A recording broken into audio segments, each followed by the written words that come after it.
All right, if you're in cybersecurity, you know the pain, right? That feeling when you have to rewrite the same security alert over and over for every single different tool your team uses. It's exhausting. Well, today we're diving into the solution to that exact problem, and it is a total game changer: Sigma rules. So, to really get why Sigma is such a big deal, we've got to talk about what I like to call security's Tower of Babel problem. And believe me, this is a headache pretty much every single security team on the planet has to deal with. It's like everyone is speaking a completely different language.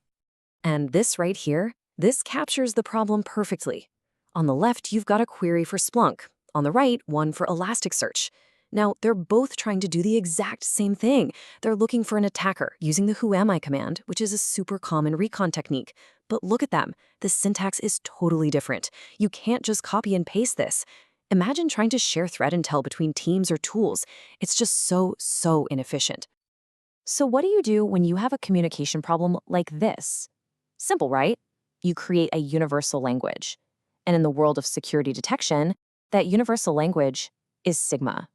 So what is Sigma? In a nutshell, it's an open source, totally generic format for writing threat detection rules. The keyword here is agnostic. It's designed so it doesn't care what CM, your security information and event management system you use. Splunk, QRadar, Microsoft Sentinel, doesn't matter. The whole point is you write the rule once and then you can use it anywhere. This analogy really hits the nail on the head. If you've been in the industry for a while, you remember Snort, right? It became the standard for writing rules about sketchy network traffic. Well, Sigma is doing the exact same thing, but for log files. It's creating that desperately needed common ground for describing the bad stuff you find in your logs. Okay, so what does this universal language actually look like under the hood? Let's peel back the layers and take a look at the anatomy of a Sigma rule. It's actually pretty straightforward.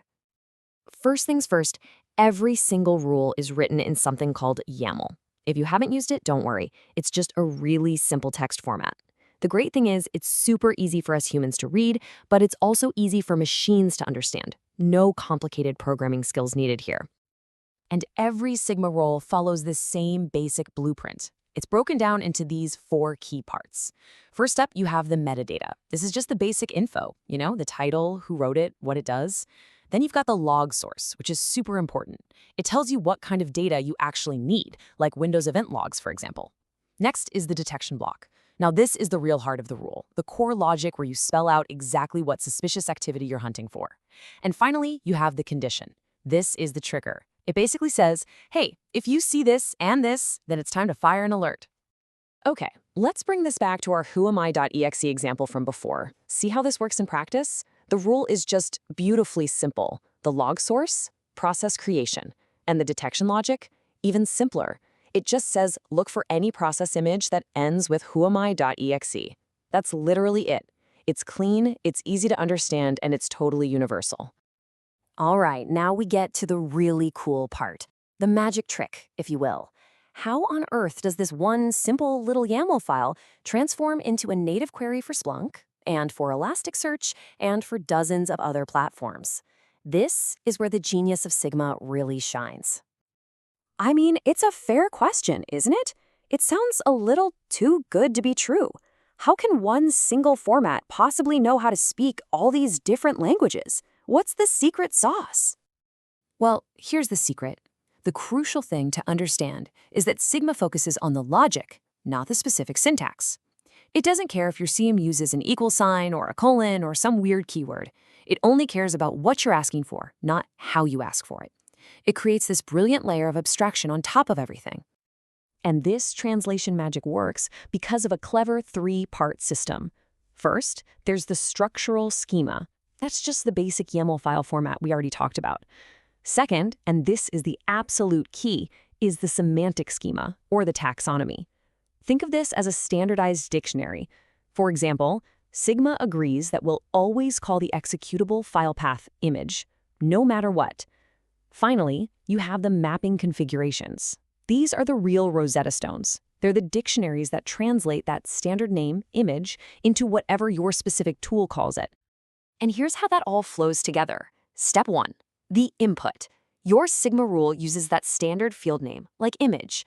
Step 2, the process. The converter tool grabs that rule, looks at your target system and uses its mapping config, that dictionary, to find the right translation. And step 3, the output. Boom! The converter spits out a perfect, native query with the target's specific field name, maybe something like processexec. It's just that simple. Okay, so let's put all the pieces together and see this thing in action. Let's see how it delivers on that incredible promise. Write once, deploy anywhere. I mean, this is it. This is the whole reason Sigma was created. It's about saving security teams an absolutely unbelievable amount of time and making the dream of seamlessly sharing threat intelligence a reality. So here's our starting point, our one universal rule, the single source of truth, written in that simple YAML format. This is our trusty who I am detection logic. Now, let's say our team needs this for Splunk. No problem. We just run the Sigma converter tool and tell it our target is, you guessed it, Splunk.